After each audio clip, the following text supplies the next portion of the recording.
What's going on, everyone? Los Angeles Lakers won an absolute classic against the Golden State Warriors.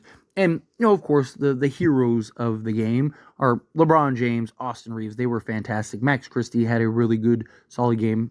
You had guys chipping in. Dalton Connect had a good, solid game. He didn't shoot the three ball well, but was aggressive, finding his spots, rebound the ball very well. This was a good all-around game.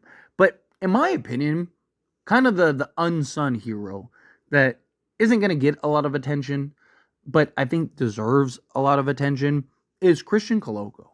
And look, I've talked about him recently, and I really do think we need to talk about him again because he is really filling in nicely. He's getting more and more comfortable, more and more confident out there. He only played 9 minutes. Anthony Davis went down. He only played 9 minutes because the Lakers ended up going small. A lot of that is just the Warriors, right? The Warriors aren't a big team, right? Like Draymond's their 5, or, even, Trace Jackson is like 6'9" or whatever. And he's like as big as LeBron and Rui. And then same thing with like Kevon Looney, who only played 5 minutes. So the Lakers, this was a good matchup for like not having Anthony Davis. Obviously you don't ever not want to have Anthony Davis, but this was a matchup that you can survive without a center, right? But Christian Koloko in 9 minutes was very impactful. I mean, he had 2 points, which isn't a ton, but he had 6 rebounds, including 4 offensive. He had a block and was a +7 in that time, in just the 9 minutes of action he's in. And he's been very good for the Lakers. And just the hustle, the dirty work, right? I like him already better than Jackson Hayes. And look, I've talked about, especially when we first got him, people are like, oh, Tyler, what do you think about, Christian Koloko and all that stuff? And one of the things I talked about, he's essentially Jackson Hayes, but a better shot blocker, right? Jackson Hayes, but better rim protector. And that's kind of exactly what he's been, right? He's been essentially that hustle, high energy guy that has came in, just can rebound, run the floor, get you a lob, but he can actually block shots and protect the rim a little bit. Right? He's still not a guy, still not there. I mean, he was a project, before the blood clot thing, right? So he went from a project to then missing a year and a half to like now coming in and it's still a project. But he also got thrown into the fire, and that wasn't supposed to happen, right? Like he was supposed to be a two-way guy. He wasn't even supposed to see the actual NBA court outside of garbage time. And we went from like, hey, you're only going to play in garbage time to like, hey, we need you to play on some nights 15 to maybe 20 minutes. Right? And then Jackson Hayes goes down, and then, Anthony Davis, we'll see what happens with Anthony Davis. Right? Like, it's just Christian Koloko, given the circumstances, has been everything you could ask for and then some. And he continues to just get better and better. He does the dirty work. He makes the hustle plays. Right? And I really enjoy watching him play. Like, you can see the promise. Him as, like, your backup isn't really ideal, right? Like, ideally, you want to get a backup center, like a legit backup center. Koloko as your, like, third big, I think would just be perfect. But I also don't hate I believe we need a backup center. I want to make that clear, right? Like, not saying that we don't need a backup center. If we can get a backup center, I think you get a backup center, right? Day'Ron Sharpe, Valanciunas, whomever, right? Pick your backup center. I definitely think that the Lakers need that. However, I do think that the Lakers should be more focused on the perimeter help. Can you get that point of attack defensive guard? Can you go get a legit 3-and-D wing, right? Like, because especially like when you get to the playoffs and during the regular season, like you only need a guy to come in and play 15 minutes a game, right? Like that's all the Lakers would be looking for, because Anthony Davis is going to play, 35 to 40 a night. And then especially once you get to the playoffs, he's going to be playing probably near 40 a night. So like right now, if he's playing 35 minutes a game, you only need a guy to come in and give you 13 minutes. I think Koloko can do that, right? I think he'd be fine in that. And just giving you those little spot minutes, right? And especially if you can really kind of go more in on the perimeter, right? Like, for example, let's say you could go get a Bruce Brown and a Cam Johnson, right? And then instead of like, okay, let's go spend another 20 million on like a center or another 10 million on a center, can you go get another like 3-and-D guy? Can you go get a Dorian Finney-Smith? Or can you go get, Cody Martin or something? And now you have 2, 3, 4 guys that can all help on the perimeter. And then also that would make things so much easier for a guy like Koloko. Right? Because right now, it's hard because you have like Austin Reeves, Rui Hachimura, you have, D'Angelo Russell, even Gabe Vincent isn't like super athletic or anything.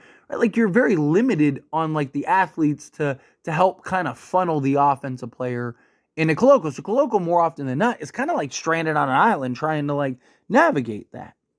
Right? Same thing with Anthony Davis, just Anthony Davis, right? But if you can get those actual athletes and perimeter guys, well, then now you don't have as big of an issue there, right? And most of the Lakers' problems rebounding have been perimeter oriented, right? Teams are just jacking up more threes against the Lakers than anybody because the Lakers aren't good at defending the perimeter. They've been much better the last 6, 7 games, but over the course of the entirety of the season, they have struggled out on the perimeter.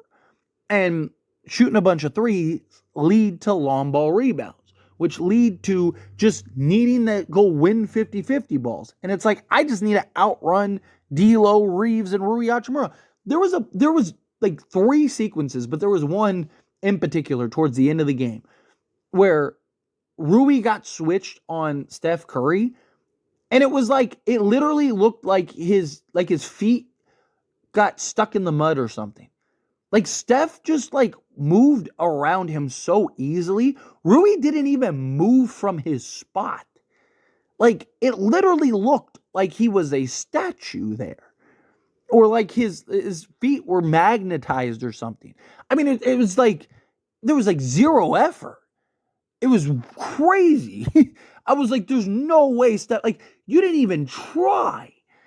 And it's things like that if you have like Koloko back there, he's on an island. He's stuck. Now he's stuck defending. And that's the problem with the West. But if you have, guys like a Bruce Brown or like a Malcolm Brogdon or one of these guys that can stay in front of him and kind of cut off the lane and then funnel him into Koloko, well, now Koloko can clean it up.